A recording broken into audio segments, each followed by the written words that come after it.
Bonjour, c'est encore moi, Raïssa TP, développeur chez Africabook. Alors, précédemment, dans la dernière vidéo, on a vu comment créer un établissement. Alors, je disais que dans l'application, on ne peut pas avoir assez pour le moment à vendre parce qu'on n'avait pas souscrit à un abonnement. Ce qui est vrai. Mais mis à part ça, on s'est connecté comme l'administrateur principal, c'est-à-dire Raïssa, c'est l'administrateur principal. Et l'administrateur principal n'a pas assez à vendre parce que la vente, c'est par rapport à une boutique. Et il faut se connecter comme une boutique pour pouvoir accéder à vente. Bon. Avant d'en arriver là, on va parcourir un peu les menus. On a créé une société, on peut aller dans Info Société. Là, on voit qu'on a un établissement qui est Sokoa qu'on avait créé. Alors, on appuie sur l'œil pour avoir les informations. Ah, on remarque que dans les informations, on n'a pas encore ajouté les magasins et les boutiques. Donc, on peut ajouter en cliquant sur le bouton plus, ajouter. On met le nom de la boutique, peut-être que boutique 1. Boutique 1.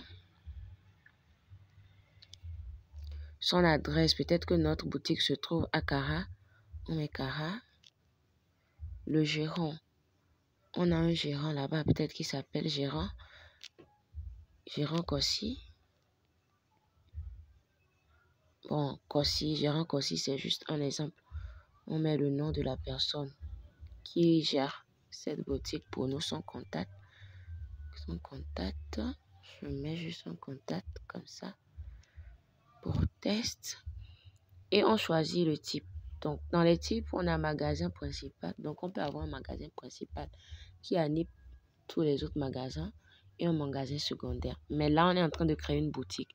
Donc, soit c'est la boutique principale ou c'est une boutique secondaire. On va choisir boutique principale vu que c'est notre première boutique qu'on est en train de créer. On suppose qu'elle est la principale. Donc, on valide. Oui, on valide. Voilà, notre boutique a bien été enregistrée. Donc, on peut cliquer en haut sur le bouton liste.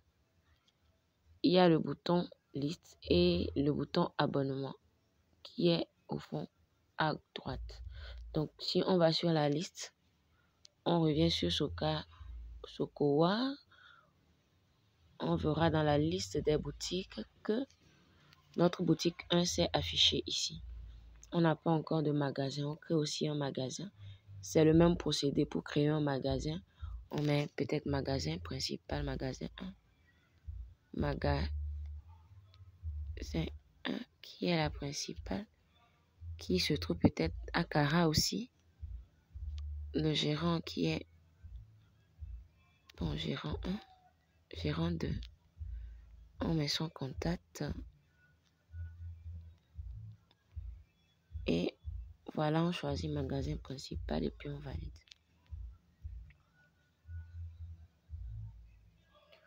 Voilà. Maintenant, on a la possibilité de effectuer l'abonnement pour notre boutique.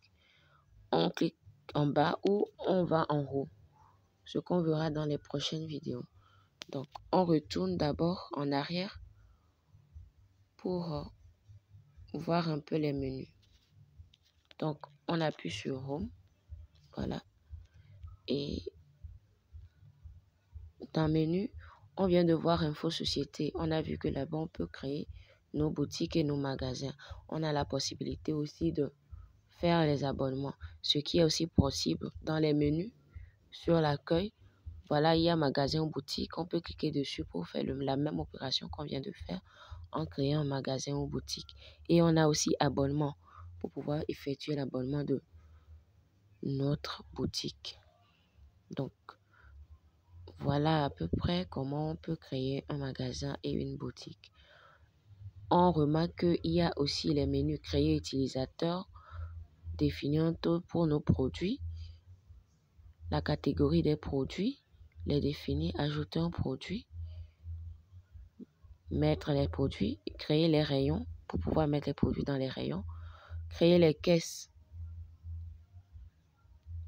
et les autres. Dans autres, on peut mettre les autres informations de notre établissement ou de nos établissements. Donc, Sokoa, si on a un site web, on renseigne. Nota bene, c'est la note à bene. Le nombre d'impressions de reçus, c'est le nombre de fois qu'on voudrait qu'on puisse imprimer un reçu si une vente a été faite. D'autres activités à mentionner et le taux de remise à ne pas dépasser. Le taux de remise à ne pas dépasser sur les ventes. Donc, on renseigne tout ça et on ajoute. Donc, peut-être on n'a pas de site web. On a nota bene, nombre d'impressions de reçus. On peut mettre une fois. Activité, bon, on ne mentionne rien. Le taux de remise, peut-être que on ne fera pas de remise dépassant 20 francs. Donc, on met 20 et puis on ajoute.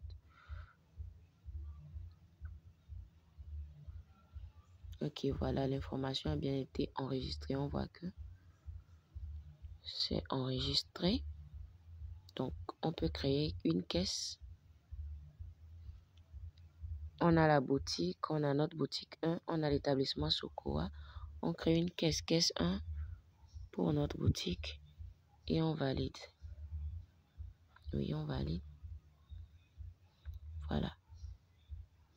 Donc, les caisses, une fois que un utilisateur d'une boutique se connecte et qu'il choisit sa caisse, ça veut dire que cette caisse sera prise. Et il est possible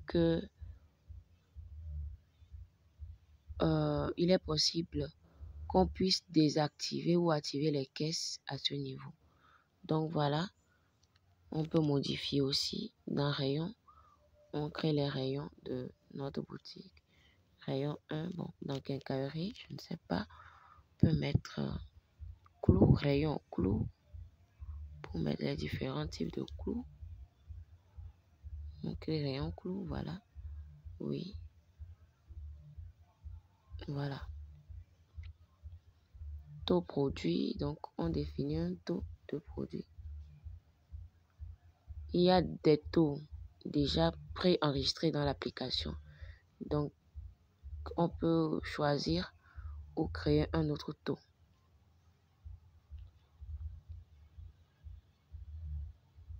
Donc, dans les prochaines vidéos, on va créer les catégories de produits et ajouter des produits dans nos boutiques. Merci et à tout à l'heure.